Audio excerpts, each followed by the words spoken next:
Bad news for Russell. Russell's podium spot, and with it a great weekend, crashed into the barriers, much like himself during the last lap of the Singapore Grand Prix. But while it was demoralizing, it seems that it took a much bigger toll on his mental being than expected.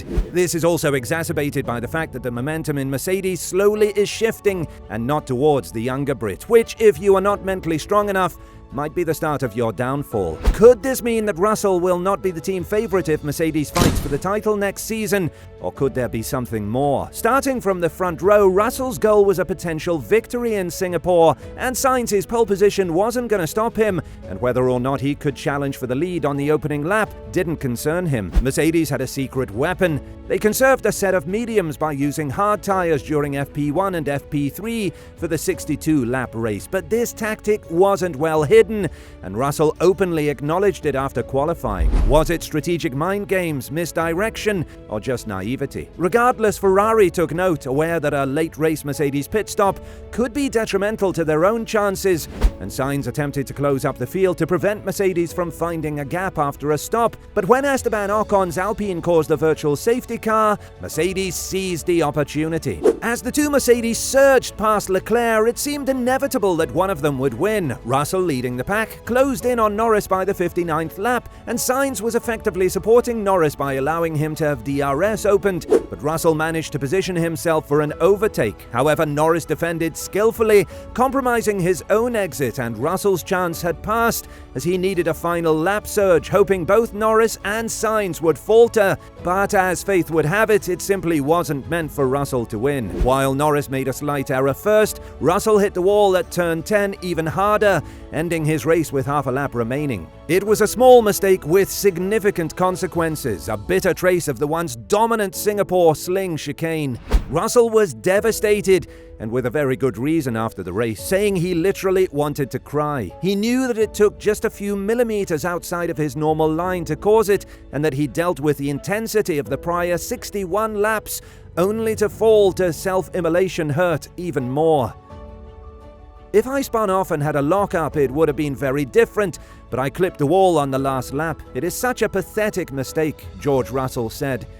It is the most horrendous feeling in the world when you are so physically drained, mentally drained. We missed out on an opportunity for victory, and then to make such a mistake, it is truly heartbreaking, Russell lamented. It was such a nothing of a mistake. If I spun off and had a lock-up, it would have been very different, but I clipped the wall on the last lap. It is such a pathetic mistake, and that is why it feels so strange right now. It's probably that lack of concentration. It was the last lap, and I knew that opportunity was gone. It goes to show you that you need to stay on it. It doesn't matter what the scenario is. I've absolutely no doubt that Russell woke up this Monday absolutely itching to go to Japan and drive, and despite his frustration after Singapore, he recognized he was in peak form and believed he was performing at his best in his F1 career. While Russell had a strong start to 2023, his tendency to overthink and seek perfection sometimes held him back, as he made a conscious effort to simplify his approach after the summer break, a decision that paid off in Singapore. He deserves credit for seizing the opportunity to contend for victory, knowing that Red Bull might dominate later in the season. Wolff believes Russell's mistake will ultimately benefit his development, and despite the criticism of mistakes in top-tier motorsport, they are crucial for a driver's progress. Both Hamilton and Verstappen learned from their early years' missteps, shaping them into the champions they are today. What I said to him is, I'd rather have this happening now and the learning is there than when we race for a victory or for a championship, reckoned Wolff. That's going to be engraved in him, this mistake. We must not forget it's his second year in a competitive car, and he was really giving it all he had. He was pushing hard in order to win the race. At that stage, the only way of overtaking Norris and maybe Sainz was to just not leave a millimeter on track. And Wolff's right. Should Russell find himself in future championship battles, he will need to know when to fight for those wins and when to bank the points. Were he battling for a title in Singapore, there's no doubt he'd have eased off. But regardless, it's a learning opportunity that he should be grateful for. Perhaps there's an opportunity to learn when to keep his powder dry too. Ferrari may well have forecasted the extra medium set strategy on its own, but its public heralding pre-race certainly helped to guide the Scuderia's path to victory. Russell can also learn from from his career so far. He made mistakes at Williams when in point-scoring positions and eventually learned how to cope with the pressure.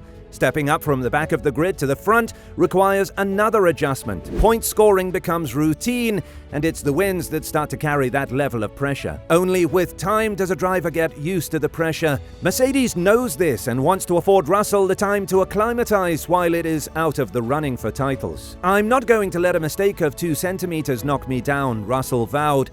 And nor should he. He'll have similar races in the future, and he'll know how to play it next time. From being a clear, not massively, but clear second best to Hamilton, Russell has out-qualified the 7-time world champion 3 times in a row and let Mercedes bid for victory in Singapore. That's why Russell was so buoyed by an amazing qualifying and great race, and felt that after a tough night, probably a tough morning, he will be able to put it behind him. Once Russell has cleared his head, he will obviously need to determine exactly what it was that led to his error, and that is key to moving on. Russell raised it himself that he has made stupid mistakes before, and while that has sometimes followed him as a bit of a question mark in some people's eyes, he has always come back stronger afterwards. Russell's impact on the championship is significant, as he's just 12 points ahead of Norris in the driver standings.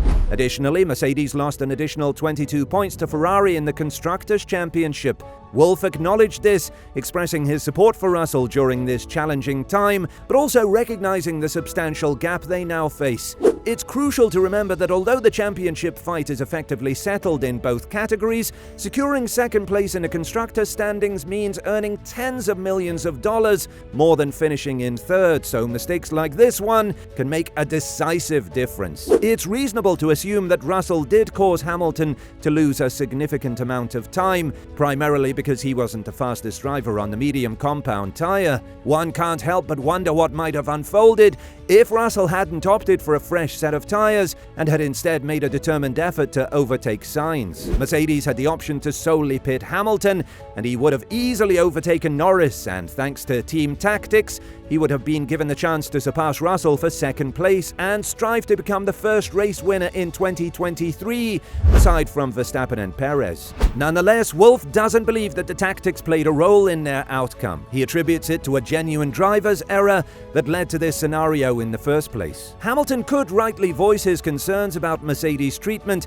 because just as in Australia, there was no celebration for his podium finish, and while Russell's crash undeniably impacted the race outcome, this isn't how a 7-time world champion should be treated. Nevertheless, things worked out well for Hamilton, and as of right now, he appears to be Mercedes' best chance to regain the top spot. Even if the team may not entirely favour that idea, and to surpass his compatriot Russell has much work ahead, a challenge easier said than done. Ultimately, we can expect closer battles between Hamilton and Russell. As Wolff noted before, once these two drivers have a winning car, respect may take a back seat to fierce competition.